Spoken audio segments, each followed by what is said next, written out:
talking about exclusivity. I just joined Clubhouse. Did Me you? too. Yes. Actually, you invited me. Yeah, so Clubhouse currently has 2 million users, but what is it? So The Guardian has just reported a new article trying to demystify what Clubhouse is all about. It's called Clubhouse app, what it is, and how you get an invite to the audio app Elon Musk uses. The exclusive invitation only social networking app is a hybrid of conference calls, talkback radio, and a house party.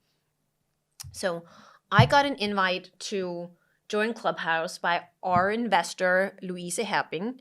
And obviously, I couldn't help myself. I was a little curious. So I signed up. I have to say, they're experts at trying to get a lot of your data out of you because they want to know what you're interested in and what kind of talks you want to listen to. So after you go through a kind of a long sign up process, in my opinion, you basically come in and get this curated feed of people that you follow. And then what the app is all about is that it hosts these talks, these like spaces where people are talking live, audio only. And then once the conversation is over, the room shuts down and it's gone.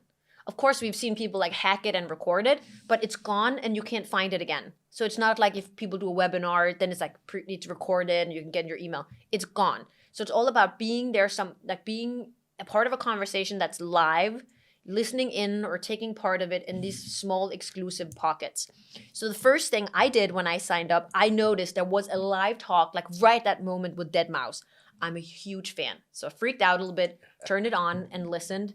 And yeah, it was like a total senseless conversation. It was a very raw and It honest was a lot of conversation. fucks being said in that Yeah. conversation. It was I didn't get a lot out of it, but I did feel an initial sense of like buzz that I was like, I'm in the same talk as him and I could like, I could just talk to him that very moment. So in that sense, it's like, it's kind of bridging what we talked about social media in the beginning. It's like you have this opportunity to talk directly to someone, but all of a sudden when someone has like millions of followers, they're never going to respond to your message anyways. It's just a channel. It's as difficult as trying to walk up to them in the club or in the street or send them an email. But here, you kind of felt like they were right there and you could almost touch them. But I will say, I don't think I'm going to be using it a lot. I think the whole timing of like live conversations, no planning, you don't know what's happening, that certainly isn't going to fit my schedule. But I was amazed about how they created this sense of mystique, because the app launched there's kind of dual messages in the article about it. I think it was first launched in March, then really launched in May, but it's still in beta. And initially, when it only had 1,500 users, it was valued at $100 million. Where you're like, how the beep? Like, it doesn't have monetization. You're like, how is this possible? I don't understand. It's obviously some really well-connected, Silicon Valley entrepreneurs already that people really believe in. But then, as of February 1st, where it's now up to 2 million users, it's now a unicorn. It's like it's valued at $1 billion. Just like, like Airbnb and Uber and SpaceX. Unbelievable. So they said it was like a feeding frenzy. All the entrepreneurs wanted in on it. The ticket is so hot. Louise, you should not have given it to me for free. It is so hot that people are selling their invite. So when you join, you get 2 invites.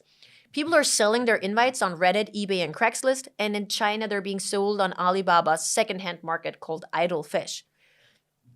So there's been a lot of discussion about why is it so popular in China. And when you think about it, it's a pretty no-brainer because the conversations are gone after they're made. So in a country heavily influenced by censorship, fear of being persecuted for your opinion, having these spaces where you can publicly say something, but then it's gone and there's no evidence, obviously that's going to be a huge hit in China. I'm really excited to see how it unfolds with Clubhouse.